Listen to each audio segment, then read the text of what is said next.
Assalamualaikum warahmatullahi wabarakatuh. Sahabatku, Masjidil Haram tak hanya menjadi ikon kota Mekah, tapi sekaligus simbol peradaban umat dan agama Islam. Masjid ini nyaris tak pernah sepi.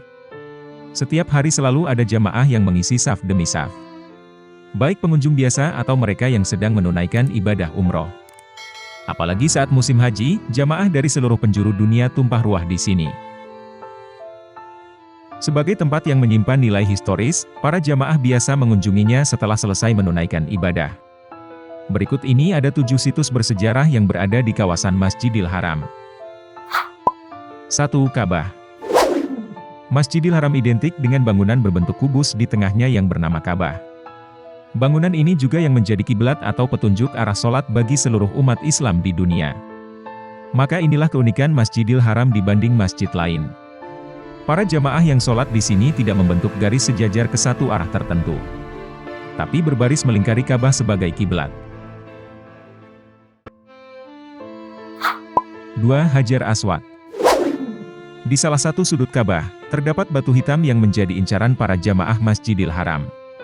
Batu bernama Hajar Aswad ini letaknya cukup tinggi sehingga tidak semua orang berhasil menyentuhnya.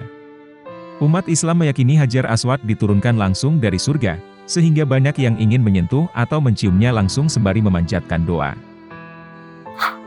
3. Hijr Ismail.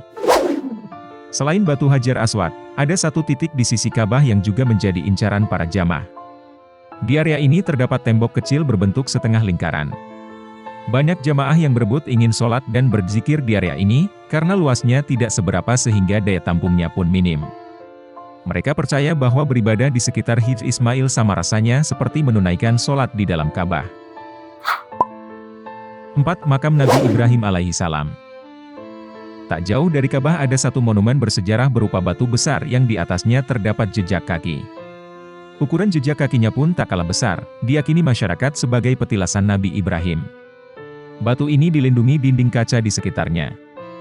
Orang-orang menyebutnya sebagai makam Ibrahim. Tapi tidak secara harfiah. Bukan jasad Nabi Ibrahim yang dimakamkan di sini. Namun, hanya sebagai tanda petilasan saat beliau tengah menyebarluaskan ajaran tauhid, atau kepercayaan kepada Tuhan. 5. Sumur Zamzam.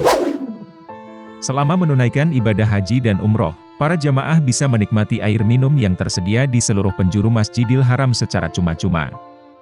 Air ini adalah air Zam-Zam, yang dikenal dunia sebagai air ajaib. Sumur Zam-Zam sendiri berada di lantai dasar Masjidil Haram, dipagari teralis logam berwarna perunggu. 6. Bukit Safa dan Marwah. Salah satu tahapan dalam ibadah haji adalah sari, yaitu berjalan bolak-balik dari Bukit Safa ke Marwah sebanyak 7 kali. Jarak antar bukit ini sekitar 400 meter, jadi total perjalanannya lebih dari 5 kilometer. Kedua bukit ini menjadi saksi sejarah, bagaimana Siti Hajar, istri Nabi Ibrahim alaihissalam, berjalan bolak-balik mencari sumber air untuk putranya. Di tengah perjalanannya itu, muncullah air Zam-Zam dari dalam tanah tandus setelah bayi Ismail menghentak-hentakkan kakinya. 7. Rukun Yamani. Ada satu lagi sisi Ka'bah yang dianggap bersejarah oleh umat Islam. Berada sejajar dengan Hajar Aswad, sisi ini dinamai Rukun Yamani. Penamaan ini sesuai dengan letak salah satu siku Ka'bah yang menghadap ke negara Yaman. Biasanya para jamaah haji yang sedang melakukan tawaf, atau berjalan mengelilingi Ka'bah sebanyak 7 kali, berusaha menyempatkan diri menyentuh Rukun Yamani. Hal ini lebih mudah dilakukan ketimbang menyentuh Hajar Aswad yang lokasinya lebih tinggi.